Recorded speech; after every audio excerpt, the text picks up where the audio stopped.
di kalangan rakyat kita ini yang terpaksa mengibarkan bendera putih. Walaupun mengibarkan bendera putih ini menimbulkan banyak reaksi dalam masyarakat kita. Ada yang setuju, ada yang tak setuju, ada yang mengatakan kalau yang mengibar ini tanda kekalahan, ada yang kata mintalah sebab lagi pun kita masyarakat ramai lagi yang boleh membantu. Macam-macam pandangan.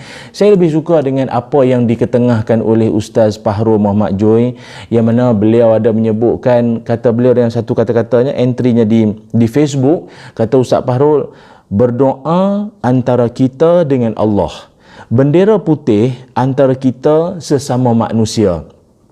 Ada kalanya Allah menjawab doa hamba melalui hamba-hambanya yang lain. Jadi kibarkanlah bendera putih untuk menggamit datangnya bantuan Allah melalui pertolongan hambanya. Saya suka bahasa Ustaz Fahrul ni sebab apa? Beliau menggabung jalinkan, maknanya kita manusia ni tak dapat tidak lari daripada dua bentuk hubungan ini, iaitu hablum minallah, hablum minannas. Ya betul, berdoa pada Allah Ta'ala itu perlu. Berdoa pada Allah Ta'ala itu perlu. Tapi bila kita dah berdoa pada Allah, mungkin Allah Ta'ala memakbulkan permohonan kita. Allah memberikan penyelesaian kepada kebuntuan yang kita lalui ini melalui hamba-hambanya. Allah menggerakkan hati-hati hamba-hambanya yang lain yang memiliki rezeki yang lebih untuk membantu rakan-rakan kita yang dalam kesusahan. Maka berhentilah. Tolong berhenti daripada memanjang-manjangkan isu ini, kerana ramai lagi orang yang memerlukan sumbangan, yang memerlukan bantuan, yang dalam akaunnya pun ada tinggal RM20, ada tinggal RM5 pun ada. Ada yang, tuan-tuan bayang mak bapak kalau lapar, kita sekalipun lah, kalau kita lapar, kita tahulah nak cari ke, kita tahu nak korek mana tuan-tuan nak mengenyangkan perut. Tapi kalau anak-anak yang lapar, lepas tu meraung-raung kelaparan, mak bapak boleh jadi tak tentu arah tau. Itu yang sampai kadang-kadang ada yang mencuri, ada demi untuk nak mengenyang, nak mengisi perut anak-anak yang meraung semalaman kelaparan. Kibar daerah putih ni hamba tahu, lo ni musim payah, musim orang kena duduk dalam rumah, dipanggil lockdown, slot habis down. Nah, bukan lockdown, lockdown dia panggil. Maka apabila duduk dalam rumah, ada orang ni tak ada pendapatan gapo, dia payah nak makan gapo. Maka adalah orang individu kumpulan kata siapa dia nak bantu akad daerah putih. Maka akad daerah putih tu atas nama nak minta bantuan. Moleklah. Maka orang mari tolong. Moleklah. Salah ke? Jadi perbuatan-perbuatan ni kira kunda kebajikan. Orang nak buat kebajikan, orang nak mari tolong, mudah nak kena. Kadang-kadang ada orang malu lebih-lebih lagi lah ni musim orang bunuh diri dengan sebab lapar, dengan sebab tak boleh makan, dengan sebab tekan bunuh diri.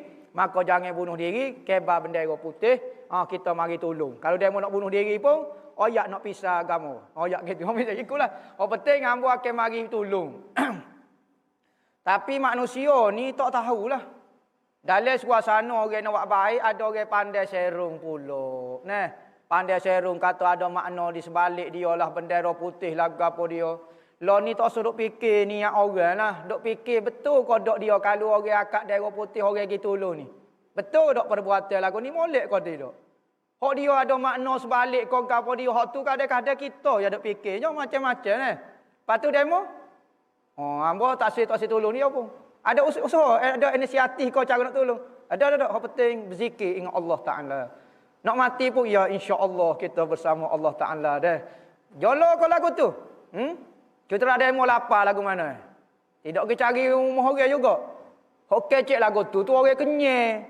Orang penting diri. Pitih ada. Kalau orang lapar, pelik sungguh. Tak siwi kebar bendera. Hamba nak selok dah. Fikir kak. Kalau orang hok kecek tu dia lapar juga. Hamba rasa dia tak kecek lagu tu. Hok ni hok kenyang ni kecek lagu ni. Hok ada pitih, hok ada gapo dia.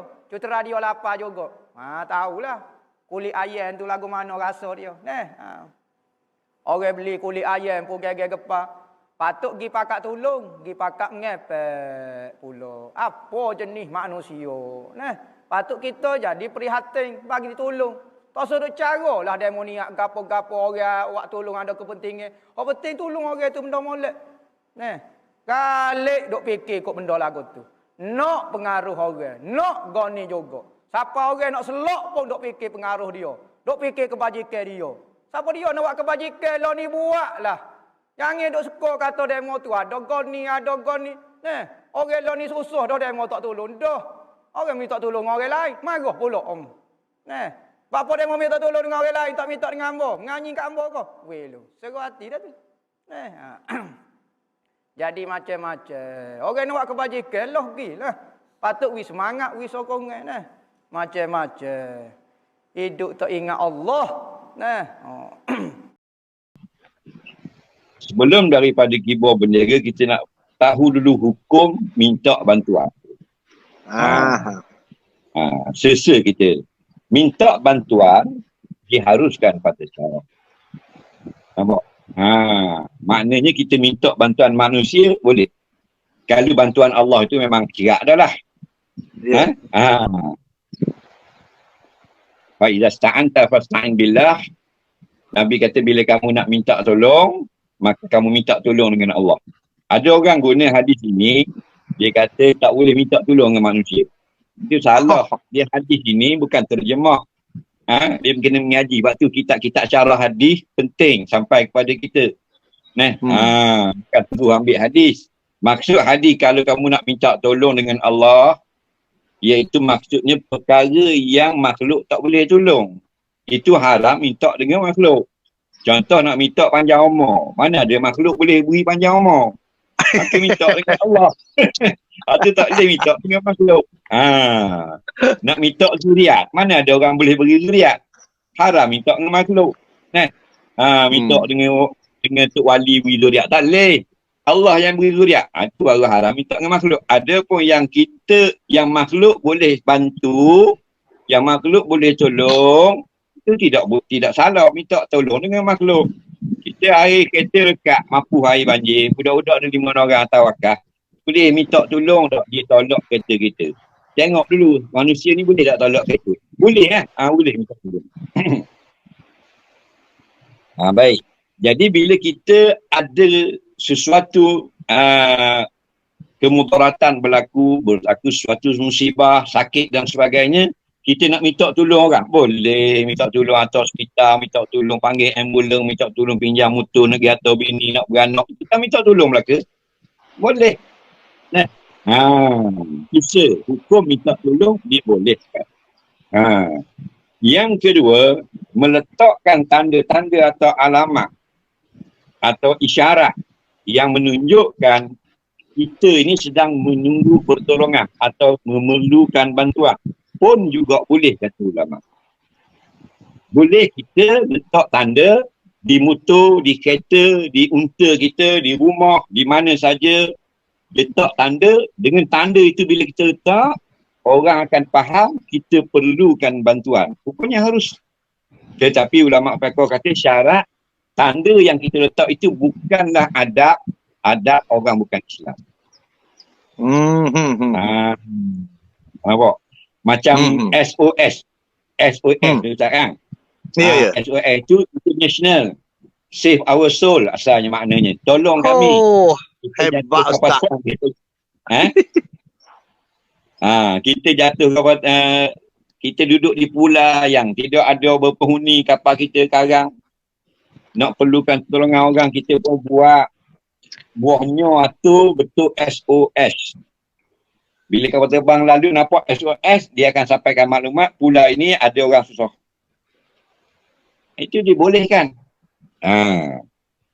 Kemudian kalau kita letak bendera, maka orang akan tahu kita ni perlukan bantuan. Apa pun dibolehkan.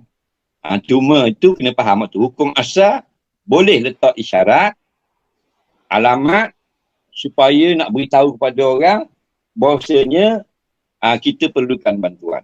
Janganlah guna alamat-alamat yang dilarang syarak atau makruh dan sebagainya. Contohnya macam guna loceng. Buat macam loceng gereja. Itu tak boleh. Itu budaya orang kafir. Tak boleh gitu tak. Dia ada larangan. Kemudian kita nak faham. Itu selesai masalah. Letak tanda dan selesai masalah minta bantuan. Hukumnya boleh. Yang ketiga hukumnya pula. Kita letak bendera tu apa tujuan kita. Tujuan kita kalau macam tadi, kita nak khabar kat orang, kita ini perlukan sesuatu atau perlukan bantuan atau perlu orang datang untuk kita nyatakan sesuatu, hukumnya boleh. Tapi kalau kita letak saja, kita akan dapat harta orang secara yang tidak betul. Contoh, bila kita letak tanda, maka orang akan autoriti dalam tangga orang kita. Maka tengok dulu, kalau kita itu miskin, makruh minta dengan orang. Kerana orang miskin tidak disuruh minta sedekah. Lagi kita makan sehari semalam, maka jangan minta dengan orang. Tapi orang miskin minta sedekah tidak haram. Makruh, mana tidak comel. Tapi kalau kita sudah ada duit, kita sudah ada harta, tapi kita ambil kesempatan dengan letak daerah, dengan letak alamat, kita dapat beras free, kita dapat lauk free. Maka itu dikira orang yang sudah ada harta, orang yang tidak dalam keadaan darurah, ambil kesempatan, letak tanda untuk dapatkan harta orang lain. Orang ni dia bukan dapat beras, dia dapat api neraka. Allah. Ini yang banyak berlaku.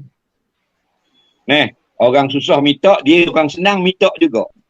Orang susah, orang miskin, orang melarat, orang kesepitan, memang tak ada duit, tak ada beras sikit nak makan, letak tanda supaya dapat bantuan, dia letak juga.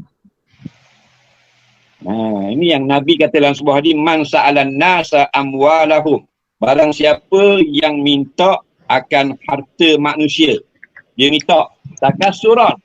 Maksudnya dia ada dah, dia ada lagi. Dia ada dah beras, dia dapat lagi. Dia ada bitih nak beli lauk, tapi biar dapat hak free hak orang. Takasuran. Wa innama yas'alu jamra. Orang lagu ni sebenarnya dia sedang minta api neraka. Allah. Cuma gitulah. Lebih-lebih kurang kita kena faham. Kalau kerana memang kita kesempitan, kita dalam keadaan darurah, dan kita tak boleh nak berhubung dengan orang, kita nak telefon orang tak boleh, maka letak tanda. Tapi untuk orang yang dalam kesempitan, memang orang dalam susah. Bila orang senang ambil kesempatan, letak tanda juga supaya dapat bantuan, dia sedang meminta api neraka. Wallahualam.